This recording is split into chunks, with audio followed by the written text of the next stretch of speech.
JP 모건, 그리고 뱅크 오브 아메리카, 시티, 웰스파고가 미국의 거의 5대 대형은행에 들어가는 거거든요. 얘네들이 합쳐가지고 스테이블 코인을 공동으로 만들겠다는 거예요. 그러니까 여기서 볼 때 얘네들은 이 시장의 파이가 웬만큼 크지 않으면 안 들어오고 돈이 된다는 판단이 안 서면 들어오지 않는 애들인데, 이렇게 됐다는 거는 이 스테이블 코인 시장이 앞으로 10배, 20배 커질 시장이기 때문에 이렇게 되는 거라는 거죠.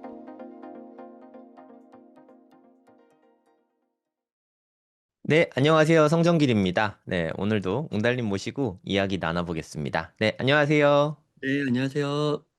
네, 매주 뵙고 있는데 매주 비트코인 가격이 엄청 올라가고 있어요. 아, 네, 그러게 말입니다. 이번에는 11만 1000달러도 넘었었잖아요. 예, 지금 뭐 살짝 조정받아서 뭐 11만 9천 달러 정도 되는데, 10만 9천. 네, 10만 9천. 진짜 놀라운 것 같아요. 이게 어떻게 음. 매주 이렇게 많이 오르죠? 지금 뭐 비트코인이 가는 길은 좀 정해져 있는 것 같습니다. 그리고 음, 시간의 문제이지, 네. 지금 외부적인 환경이라든지 뭐 계속해서 나오고 있는 이슈라든지 법 제도와 이런 것들에 있어서는 너무 호재 뉴스가 훨씬 큰 것 같아서요. 음, 네. 달러 약세 이야기가 요새 좀 나오고 있더라고요. 달러 네. 약세는 어떻게 생각하세요? 아, 달러 약세는 저도 그 부분을 굉장히 흥미롭게 보고 있는데, 네, 사실 지난주에 그 트럼프의 책사라고 하는 그 스티브 미란이라는 분이 있는데, 네네, 그분이 공개적으로 그분이 원래는 달러 약세를 말하시던 분이었거든요. 네, 근데 그런 거 없고 우리는 달러 강세를 더 좋아하고, 네. 달러는 그 강세가 혹시 미국한테 주는 이점이 많다, 이렇게 또 얘기를 하시더라고요. 진짠가? 저도 그게 너무 혼란스러워가지고, 네, 원래 옛날부터 그분은 계속 달러 약세를 주장해 오셨고, 그래서 이 네, 관세나 이런 게 일관적으로 나온다고 저는 봤거든요. 네, 그래서 그거를 이제 고리돈 공부 멤버십 카톡에다가도 바로 그 기사를 좀 공유하면서, 네, 이렇게 대놓고 또 이야기를 하는 게 저는 반신반의하다. 그렇지만 알아는 둬야 되니까 공유를 했거든요. 그 기사를 바로. 네. 그렇지만 이게 아직 너무 혼란스러운 상황이기 때문에 변동성이 나오든 안 나오든 가장 좋은 자산이 뭐라고 생각하느냐 묻는다면 저는 비트코인일 것이다. 네, 왜냐하면 네. 위험 자산으로서와 위험 해지 자산으로서의 속성을 다 갖고 있기 때문에.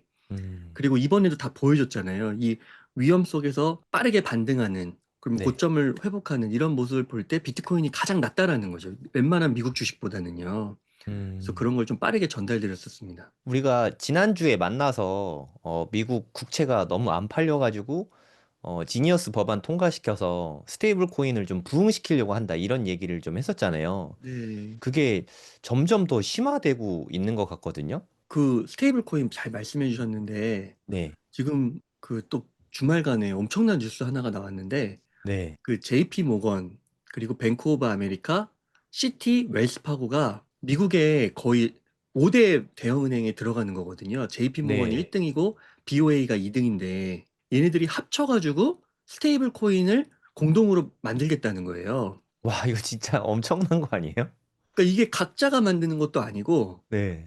그러니까 다 이 같이. 은행이 다 같이 만든다는 거예요. 그러니까 여기서 볼 때 얘네들은 이 시장의 파이가 웬만큼 크지 않으면 안 들어오고 돈이 된다는 판단이 안 서면 들어오지 않는 애들인데, 이렇게 됐다는 거는 이 스테이블 코인 시장이 지난번에 저희 성쌤하고 얘기했듯이 앞으로 10배, 20배 커질 시장이기 때문에 이렇게 되는 거라는 거죠. 그 미래가 거의 필연이라는 거죠. 그리고 그 시기가 우리가 생각하는 것보다 훨씬 더 당겨질 수도 있다는 뜻이기도 하네요. 그렇죠. 그때 지난주에 얘기했던 게 빠르면 3년, 늦어도 5년인데 네, 10배 커지는 게요. 네. 근데 이제는 이렇게 되면 진짜 그 속도가 어떻게 될지 모르는 것 같습니다. 그 웅달님 이렇게 고래동 공부 게시물 올려주신 거 보니까 네, 은행이라서 이미 규제를 다 준수하고 있고 앞으로 맞아요. 얘네가 발행하겠다고만 하면은 정말 일사천리일 것 같거든요. 네, 그러니까 뭐 듣보잡 회사에서 뭐 예를 들어서 옛날에 테더 같은 뭐 그런 데서 하겠다고 하면은 당연히 뭐 어렵겠지만 지금 뭐 미국을 대표하는 일단 JP 모건 총 자산이 4조 달러. 참고로 네, 여러분 비트코인 시가총액 전체를 해도 한 2.2조 달러 정도 수준이거든요. 그 두 네, 배입니다. JP 모건만. 그럼 1, 2, 3, 4, 5등을 다 더하면은 뭐 한 5배, 6배 될 것 같거든요. 그러니까 네, 어마어마한 크기인데 여기서 만약에 스테이블 코인을 발행을 하면 진짜 지금에 비해서 10배 이상 되는 게 너무 순식간일 것 같아요. 네, 그리고 많은 분들이 또 이런 질문을 하시더라고요. 스테이블 코인의 시총이 늘어나는 게 비트코인하고 관계가 있냐? 이걸 음. 물어보시던데 어떻게 생각하십니까? 네. 그 스테이블 코인 시장이 확대되면 나타나는 변화를 한번 정리를 해 봤는데요. 이제 이 암호화폐 시장의 그 유동성 및 거래 활성화 부분에서 네, 이 스테이블 코인이 이제 기본 결제 수단이 지금 됐고, 네, 그것이 이제 법정 화폐와 암호화폐의 연결을 하는 다리 역할을 한다라는 것입니다. 그러니까 이제 음, 법정 화폐는 달러라고 하면 이제 달러로 비트코인이나 다른 암호화폐를 사려고 할 때 그 네, 중간 다리 역할을 이제 스테이블 코인이 한다라는 것이죠. 근데 그동안 이제 비트코인이 탄생한 지 한 15년, 16년에 되는 역사, 그리고 암호화폐 시장이 그 이후로도 계속해서 성장을 했잖아요. 그래서 그거를 이 스테이블 코인 시장의 그 발행량과 상관관계를 한번 연구해 본 거예요. 네, 그랬더니 아무래도 이 암호화폐 시장에서의 그 도미넌스, 그리고 절대적인 포션을 차지하고 있는 게 비트코인이기 때문에 기축통화 같은 거죠. 네, 이 발행량이 늘어나면 이 비트코인의 가격이 올라갔던 거예요. 마치 지금의 현재 금융망에서 달러의 발행량이 늘어나면 금값이 올라가는 것처럼 음, 요게 디지털 세계에도 그대로 나타나고 있다는 것이죠. 그래서 실제 스테이블 코인 시가총액이 증가할 때 비트코인 가격이 동반 상승하는 경향이 여러 데이터에서 확인되고 있다. 그래서 강력한 양의 상관관계가 있다. 이렇게 나타나고 있습니다. 그러니까 제가 생각하기에는 일단 달러 음, 가격은 계속 1달러가 갖고 있는 가치는 계속해서 빠지고 있잖아요. 뭐 네. 한 100년 전에 뭐 1%도 안 되잖아요, 아, 지금은. 네네. 그러니까 달러로 달러 1달러의 가치가 빠지면 음, 비트코인은 달러 표시 자산이니까 그죠. 그러면 지금의 10만 불이 그러니까 뭐 예를 들어서 스테이블 코인이나 달러 발행이 많아지면 음, 그게 지금하고 비트코인이 가치가 오르는 게 아니라 달러 음, 가치가 빠지면서 자연스럽게 뭐 20만 불, 30만 불 이렇게 갈 수 있는 거 아닌가 하는 그렇죠. 생각이 들거든요. 그러니까 음, 뭐 예를 들어 이럴 수 있죠. 예를 음, 들어서 발행량은 10배인데 뭐 떨어지는 거는 뭐 한 5분의 1로 떨어지면 전체 미국의 달러 자체의 크기 자체는 2배로 증가한 거잖아요. 음. 그러니까 제 생각엔 발행량이 많아지면 달러의 패권 자체는 올라갈 수도 있는데 달러가 가진 그 1달러의 가치는 좀 빠지게 되고 그러면 여러모로 비트코인에는 달러 표시 자산이니까 그게 좀 올라가지 않을까 하는 생각이 좀 들더라고요. 네, 맞습니다. 저도 그 통쌤의 말씀에 동의하는 게, 그러니까 네. 이렇게 볼 것 같아요. 그 비트코인의 존재를 아예 제거하고 네. 이 달러로만 보면 전 세계에 달러의 발행량이 많아지고 네. 전체 통화 중에 달러가 많은 포션을 차지하면 그게 달러 네. 패권을 유지하는 거잖아요. 네. 네. 그렇게 해서 전 세계에다가 달러를 유동성을 공급해야 되는데, 이렇게 될 경우 근데 이제 사람들이 점점 이제 그 우선 달러에 반발을 할 뿐만 아니라 그 달러에 말씀하신 대로 달러의 가치가 자꾸 떨어지고 자산 가치는 올라가고 이렇게 되니까 뭔가를 발견하게 될 것 같아요. 가치 저장 수단으로서. 음. 그러니까 그렇게 봤을 때 그 여러 개 중에 봤는데 비트코인이라는 존재가 있었고 그 비트코인의 가치는 계속해서 올라가지 않을까. 예, 그렇게 생각이 됩니다. 저는 그게 이미 시작됐다고 생각을 하고 있거든요. 솔직히. 네네. 저는 10만 달러를 넘어가고도 이렇게 좀 조정이 있었는데 더 빠른 속도로 최고점을 뚫어버렸잖아요. 음, 제가 느끼기에는 이미 그런 일들이 다 일어나고 있는 것 같고, 네. 그리고 대형은행이라던가, 뭐, 심지어 JP 모건도 1분기에 되게 많이 샀잖아요. 뭐, 음, 제가 봤을 때 1조 넘게 샀다고 저번에 말씀드렸던 것 같은데, 네. JP 모건이 아까 보셨지만 미국에서 최대 은행이고, 그럼에도 불구하고, 제이미 다이먼이 계속해서 비트코인 안 좋다고 이야기를 했지만, 음. 뒤에서는 계속 사고 있다는 거죠. 맞아요. 그 말씀해 주신 대로 이게 그때랑 되게 비슷한 것 같아요. 1971년도에 닉슨 네, 쇼크가 있었잖아요. 네네. 그러면서 이게 금본위제가 없어졌단 말이죠. 근데 그때 금태환이 할 때 요게 풀리면서 금값이 단기간 동안 몇 배가 상승을 했단 말이죠. 폭등했죠, 정말. 그거가 비슷할 것 같아요. 네, 비트코인의 가격도 폭등할 거다. 네. 근데 뭐 이제 뭐 단기간에 뭐 막 10배, 100배 옛날처럼 그렇게는 안 나오겠지만 그래도 뭐 20만 불, 30만 불은 우리가 노려볼 수 있지 않을까 그런 생각이 듭니다.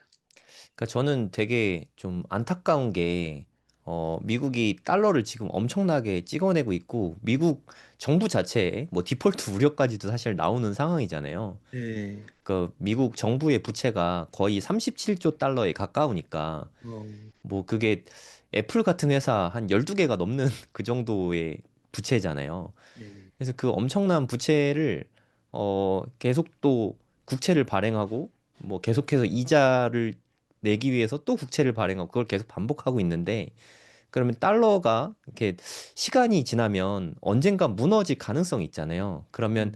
대신할 무언가가 있어야 되는데 그렇다고 우리가 솔직히 얘기를 해봐서 그렇다고 유로가 달러를 대신할 수 있나? 저는 유럽은 더 안 좋다고 생각하거든요. 미국보다 현재. 음. 그리고 일본의 엔화, 걔네도 부채가 어마어마하거든요. 엔화가 네. 대신하는 것도 불가능할 것 같고 그렇다고 뭐 중국이 위안화가 대신하는 건 더 생각하기가 어렵거든요. 네. 그렇다고 뭐 한국의 원화가 대신할 것도 아니고 그 어떤 화폐를 봐도 달러보다 나은 건 없거든요. 그래서 그러니까 차악으로 달러가 좀 더 많이 쓰일 수밖에 없는 상태인 것 같긴 하거든요. 네. 그러면 사실 우리는 되게 속고 있는 거잖아요. 네. 그 달러로 이렇게 뭐 예를 들어 뭐 100만 불 갖고 있다. 그럼 되게 큰 돈인데 그 음. 가치 계속 야금야금 녹으니까 음. 그거를 해지하는 자산으로도 비트코인은 좀 의미가 있다고 생각이 듭니다.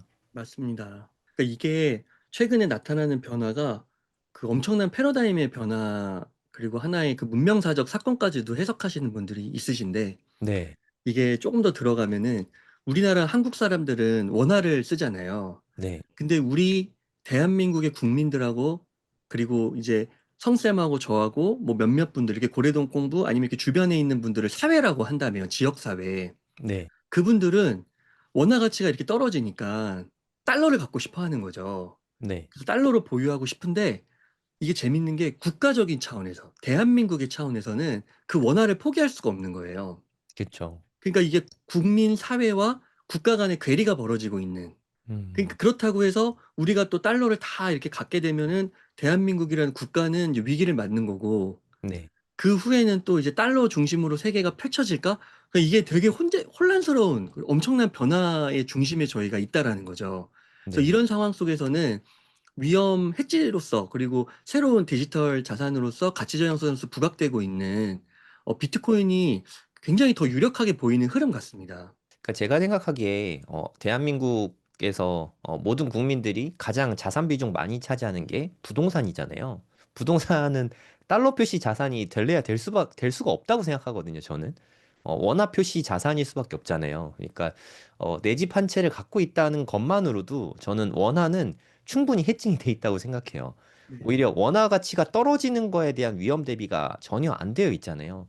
그런 걸 생각했을 때 뭐 달러 표시 자산들을 적극적으로 보유해야 된다는 생각이 좀 들거든요. 그러니까 네. 그게 어떤 거랑 비슷하냐면 우리가 어렸을 때 단백질을 섭취를 많이 안 했거든요. 한국 사람들은. 그래서 저는 초등학교 때 가면 단백질 많이 먹으라고 얘기 되게 많이 들었거든요. 어렸을 때. 요즘엔 뭐 그렇게 많이 얘기 안 하지만. 그러니까 지금 제 초등학교 시절에 좀 단백질 같은 느낌으로 적극적으로 보유해야 그냥 좀 정상 유지 정도 되는 게 저는 음, 달러 표시 자산들이라고 생각을 하거든요. 맞습니다. 동의합니다. 지금 같은 때 너무 부동산 쪽으로만 이렇게 예를 들어서 뭐 원베일리가 뭐 50억 찍고 100억 찍고 뭐 한다고 해도 원화 자체가 가치가 반토막이 나버리면 우리 어, 자산은 상대적으로 많이 떨어지는 게 될 수 있잖아요. 그것도 맞아요. 좀 같이 생각할 필요가 있을 것 같아요. 아, 진짜 제가 지난주 토요일에 네, 강연자 4명을 모시고 한 네, 그 강연 프로그램이 있었는데, 아이온큐, 그 다음에 비트코인, 부동산, 테슬라, 이렇게 각자의 그 강사분들이 오셔서 그 강의를 하셨어요. 네. 그래서 저는 거기서 이제 비트코인을 맡았는데, 부동산 투자하시는 분의 말씀이, 강연자분의 말씀이 되게 지금 성쌤이 하시는 분하고 맥락이 되게 통하는 것 같아요. 어, 무슨 말을 하셨냐면은 부동산을 샀대요. 네, 원벨리가 있는데 원벨리가 오른 것 같지만 이 원화 가치가 떨어지다 보니까 네, 오른 게 아니라는 거예요. 음, 그러면은 부동산을 이미 갖고 있는 사람들 중에서는 안 오른 부동산도 많잖아요. 네, 그리고 하락한 부동산도 있고. 근데 거기에 또 원화 가치까지 하락이 되니까 답이 없는 거예요. 그러니까 우리가 한국에서 사니까 이런 뭐 환율이나 뭐 원화 가치가 떨어지고 뭐 이런 거에 대해서 큰 그런 게 없지만 네, 이런 걸 되게 긴밀하게 보시는 분들은 부동산 투자가 별로 이렇게 효과적이지 않은 것 같다라는 회의적인 시각들을 막 얘기하시더라고요. 근데 네, 또 원벨리를 소유하신 분이 그렇게 그렇다고 하니까 우리나라 최고의 아파트 중에 하나인데 네. 또 그런 좀 생각이 들더라고요. 네, 저도 사실 지금 뭐 자산으로 놓고 보면 부동산 비중이 아직도 뭐 훨씬 높은 편이고, 하지만 저는 뭐 부동산을 팔아라 이런 얘기는 아닌데, 앞으로 원화로 투자를 할 때 달러 표시 자산 혹은 뭐 비트코인 이런 쪽으로 투자를 좀 더 적극적으로 해야 되지 않나, 좀 이런 생각이 좀 많이 듭니다. 그리고 저희는 고래동 공부 카페를 운영하고 이렇게 소모임도 멤버십도 운영을 하잖아요. 네. 생각보다 그러니까 세금에 대한 기초적인 지식이 정말 이렇게 전혀 없으시더라고요. 그러니까 네. 그래도 웅달님이나 저나 이렇게 사업을 하다 보니까 세금에 늘 관심이 많고 자연스럽게 그 연차가 쌓이면서 세금에 대한 기초적인 지식들이 좀 많이 붙어 있는데, 그래서 네. 뭐 코인 세금이라고 특별히 다르지 않다는 걸 저는 느끼고 있는데, 음. 보통 분들이 느끼시기에는 그게 너무 어려우신가 봐요. 네. 코인 관련해서 세금 공부를 좀 어떻게 하면 좋을까요? 네. 저희 고래동 공부 멤버십에서 지난달에 네, 그 우리나라 최고의 세무사분 중에 한 분인 이장원 세무사님을 모셔가지고 특강도 들었는데요. 네. 그 여기 오른쪽에 보시는 요 책이 요번에 나왔습니다. 아, 코인 세금 관련 책은 처음이지 않나요? 처음 봤는데, 저는. 맞아요. 네, 그래서 시적절하게 네. 나왔거든요. 그 어, 이장원 세무사님이 상위 1% 자산가들이 찾는 세무사로서 네. 사실 이게 자산가분들이 너무 규모가 크다 보니까 이 부동산 양도세나 뭐 이런 것들 안 하려고 하시는 분 세무사님들도 많거든요. 근데 그런 분들이 근데 이장원 세무사님은 굉장히 적극적으로 네. 그분들을 이렇게 맨투맨으로 이렇게 담당하시는 분이시거든요. 음. 그래서 확실한 분이신데 이번에 이렇게 책을 써주셔가지고 목차만 봐도 여러분들이 탁 와닿으실 거예요. 다들 질문하시는 내용 그대로네요. 맞아요. 그대로입니다. 그리고 네. 정말 현실적인 사례들까지 네. 이렇게 다 나와서 이런 거 하나 읽어보시면은 이제 세금은 거의 한 8, 90%는 이제 끝난 거고 네. 그 대신 이제 좀 실행면에서 또 내가 좀 어려울 수 있잖아요. 네. 근데 이제 경험해 보신 분은 아시겠지만 이거를 세무사를 처음부터 만나가지고 A부터 Z까지 이렇게 이야기를 하는 것과 네. 내가 어느 정도 지식을 쌓고 가서 이야기를 하는 것과는 진짜 천냥지 차이거든요. 정말 다르죠. 비용도 엄청 차이가 나고요. 네. 그래서 이런 책은 그냥 한번 읽어보시면 뭐 책값이 2만 원이다. 그게 아깝지가 않은 게 이거 세금 절세가 뭐 그니까요. 부동산 코인으로 해서 몇 천만 원, 몇 억을 하실 텐데 네. 확실하게만 하시면 되는 거거든요. 그러니까 제가 멤버십 운영하다 보니까 세금에 대해서는 진짜 아예 모르시는 분들이 너무 많으셔서, 일단 음, 보유세, 양도세, 뭐 증여세 이런 거 구분 자체도 사실 잘 못 하시더라고요. 그냥 가정 나는 세금을 진짜 전혀 모른다, 아니면 조금 아는데 그래도 좀 기본적인 거라도 좀 알고 싶다 하시는 분들은 이 책 한 권만 읽어도 그냥 기본적인 세금에 대한 지식들은 좀 쌓기가 좀 수월하지 않을까 하는 생각이 좀 많이 듭니다.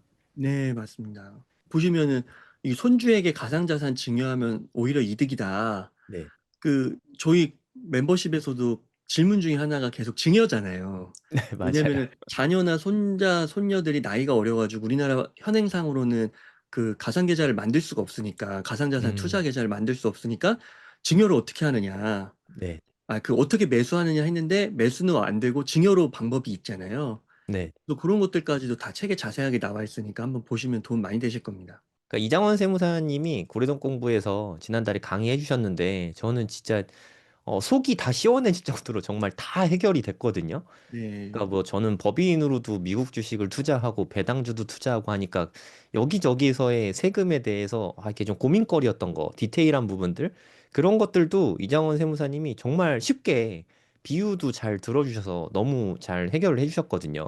그러니까 네. 제가 생각하기에 이 책을 일단 읽어보시고 기초적인 거 좀 공부하신 다음에 이장원 세무사님이 또 다음 달에 또 오시잖아요. 6월 달에 맞아요. 오셔서 강의를 해주실 텐데, 음. 그때 내가 몰랐던 부분들 고래동 공부 들어와서 질문해 주시면 아마도 가상화폐에 관련된 세금은 좀 고민이 끝나지 않을까, 뭐 그런 생각이 좀 많이 듭니다. 네. 그러니까 이장원 세무사님은 또 이런 말씀 하시더라고요. 그러니까 우리가 부동산은 한 20년 전, 30년 전만 해도 부동산 세금 때문에 고민하는 사람 아예 없었거든요. 그때는 심지어 양도세, 뭐 취득세는 뭐 조금 있었지만 양도세 이런 거 자체가 없었어요, 거의. 그래서 아무도 걱정을 안 했는데, 이게 좀 시장이 커지고 이걸 돈 번 사람들이 많이 생기다 보니까 여기 세금이 좀 고민이 막 되잖아요. 음. 가상화폐도 향후에 그렇게 될 가능성이 너무 크거든요. 네. 그러니까 지금은 비트코인 살 때 우리 세금 걱정 아예 안 하죠. 네. 비트코인 살 때 세금 걱정이다라는 말을 저는 들어본 적이 없거든요. 근데 이게 내년까지만 양도세도 없고 그 다음부터는 양도세도 생기게 되고 증여세는 지금도 있고 그리고 음. 심지어 보유세 이야기도 좀 나오고 있거든요. 음. 이거에 대해서 지금부터 좀 방법을 잘 잡아나가면 나중에 시행착오를 겪을 필요가 없잖아요. 이 네. 책이 2만 원이라고 하면 확실히 2만 원 이상은 네, 확실히 벌어줄 거라고 그런 생각이 좀 드네요.